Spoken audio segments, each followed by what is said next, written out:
Hello and welcome to the Big AR Show. My name is Chris Black, and today I'm going to show you how Vizrt can help you tell any story in the studio using augmented reality graphics. So first off, let me tell you a little bit about the tools that we're using here in the studio today. Just in front of me, I have this Shitoku pedestal, and this is a mechanical tracking system. So as the camera moves around the studio, our camera operator, Seth, is going to be moving the camera all over the studio. It is sending tracking data over to our virtual set systems. Also, just behind me, I have this 7-meter a layered video wall. This is an LED video wall that is going to allow us to add in virtual graphics to the studio. And then our director is controlling the entire thing over here. Christian Seidel is our director today. Wave over to everybody, Christian. There you go. It's a nice guy. He's going to be driving the entire production. And our art director, Hannes, is also over here monitoring the entire show. So we're going to add in the Fox Graphics package here to our virtual studio. There we go. Now this is the NFL and Fox Graphics package. And Christian, can you bring the lights up for me a little bit?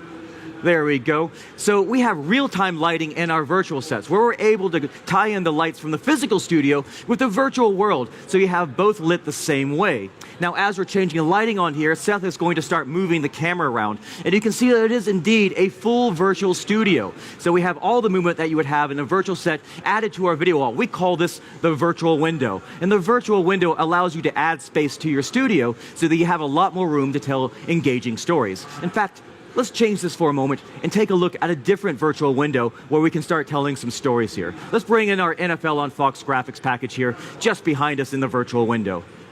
Here we are. So here's the NFL on Fox Graphics package. Now we have some augmented reality graphics already in the studio floor. We also have some clips from Vizrt, our asset management system. But for the virtual set, it's all about giving your journalists control over the content. So we give them the tools in the newsroom to be able to add a playlist of all the content that they're using in the virtual studio, such as our matchup of the day between Aaron Rodgers and Russell Wilson. Now these are part of a template-driven workflow for the journalists in the newsroom. They can open these up, change the images, text, graphics, whatever they want, and then play them back live on the air from story to story as part of the video wall, or also as part of augmented reality graphics in the studio that you see here. And we can do very nice transitions from the virtual environment in our virtual window to the physical world. To help us out with that today, we're bringing out Cletus. Cletus, where are you? Come on out here for a moment. Here he comes. He's going to run out here, smash through our video wall, and walk out into the audience. Let's do that one more time. Watch the monitors just above my head. Cletus, here he comes. Catches that football, smashes through, and runs out to join everybody in the studio. So we can have a lot of fun with the different kinds of virtual graphics that we're using here in the studio space. Now, when we're telling stories about sports, it's also very important to be able to bring in data to talk about how the game actually progressed. And for this, we're going to bring in the data platform from Astute Media, which allows us to interact with the sports data using a touchscreen and visualize it using augmented reality graphics. So here we have this football field that has a lot of different players on the field ready to go to action. So I'm going to move over to my touchscreen, and I can grab each one of these players and move them around very easily on the field. So you can see I have complete control over all of these virtual players, and it allows me to analyze different tactics, different strategies that they've had on the football pitch. Now this next bit, I'm going to need some help here. Stephen, can you come out here for a moment? Thanks a lot. Now you see all these little players that I have on the football field. I want to get them life size. So I'm going to switch this to head to head. And I have all the data and also all the scans of each one of the players from Barcelona and Paris. So we're going to take a look at Messi and Drexler. Now what I want you to do is click through these different items while I run out there. All right, here we go.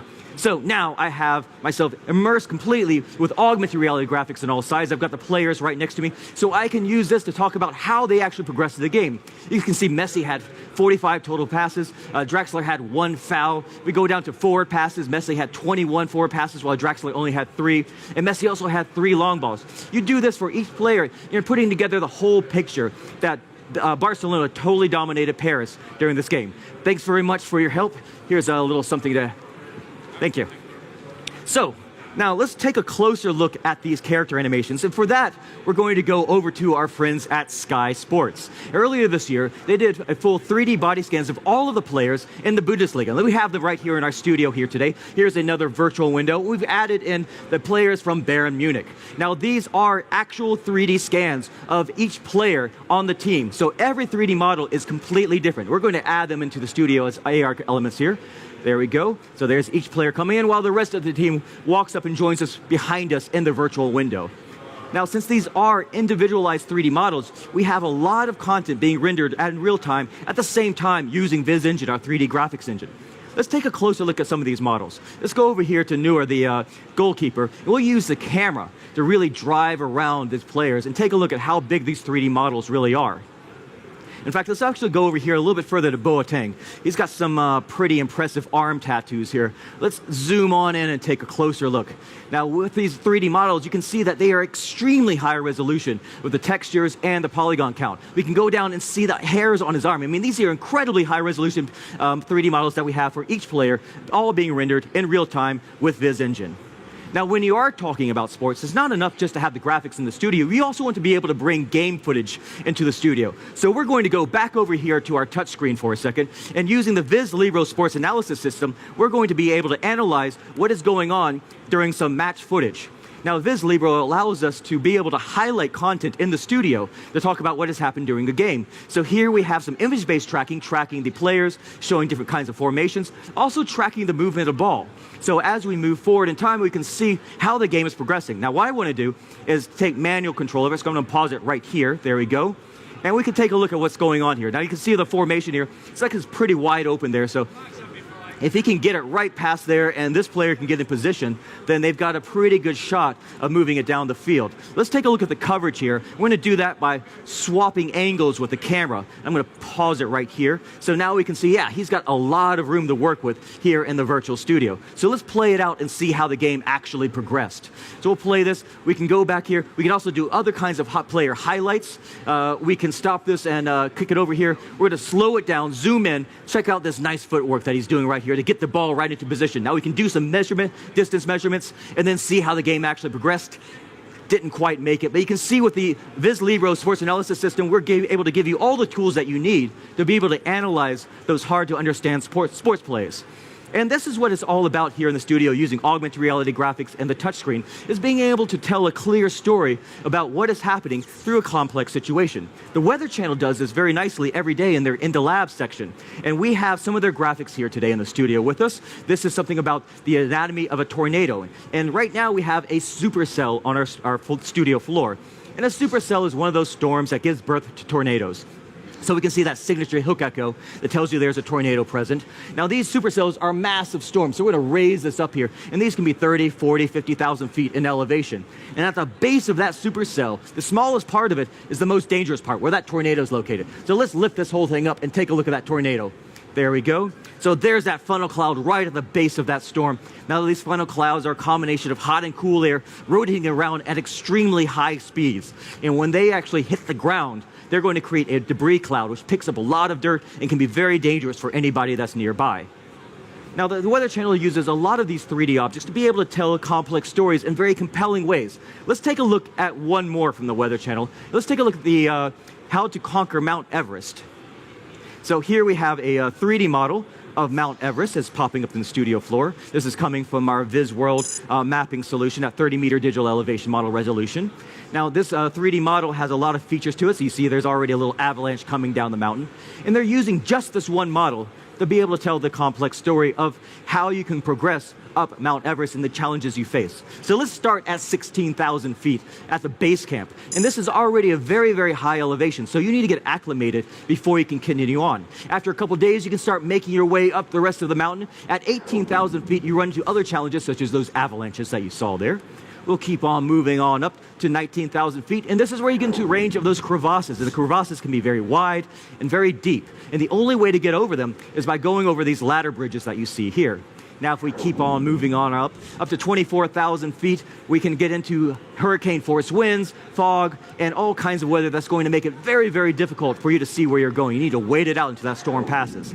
Once you make it up to the top, congratulations, you made it, but you're not out of the woods yet. There's very thin oxygen up there, thin atmosphere, and the hikers can have all kinds of other problems such as dehydration, hypothermia, edema, and sleep deprivation. Now, if you do run into trouble, you have to rely on your teammates to be able to get you down, because rescue operations cannot come up on these high elevations. In fact, I think we have a little rescue operation going on right now. There's that little helicopter coming in. On really nice conditions, these helicopters can make nice rescues to the base camp, but not much higher, because the atmosphere becomes too thin to give them lift. And that's very dangerous for everybody. So everything that you've seen so far here is going towards the traditional broadcast model of news, sports, and weather. But let's see what else we can do with augmented reality graphics in the studio. For that, we're going to bring in a different item altogether. This is the castle ruins of Rotund. And with these castle ruins, they are being degraded year after year from time and weather. Now, in order to try to preserve this for future studies, they've done a scan, a 3D scan of the entire castle complex. And this 3D scan allows us to be able to zoom in with the camera and take a look at all the features that make up this 3D complex. Now, this can be provided to students for education as well as archaeologists, so they can bring it into the classroom and zoom into the different windows in different areas and get to really understand what makes up this complex. Now, let's do one more thing with these Pharaoh 3D scans that we're doing here. Here is the ancient Palace of Duga in North Africa. Now, this is also a Pharaoh scan, and as we zoom around here, we're going to take a look at what makes up this complex. So we're going to zoom around here. Now, this is extremely high-resolution 3D model. It's about 20 million polygons. That's all rendering in real time in Viz Engine. We'll get down to the amphitheater here, and then add in the stadium complex here. And again, this is one of those very high-resolution Pharaoh scans. And we can move around here. You can see that we have the entire complex here. But since we're in a stadium, why don't we bring in some more sports content? Now, esports is a very big, growing industry, so we bring in some esports content into our studio. In order to talk about esports, it's important to bring in the players and the game, but what happens if we bring the players and the game into the same space at the same time? With augmented reality, we can do that. So here we have a 3D model of one of the players of the game characters.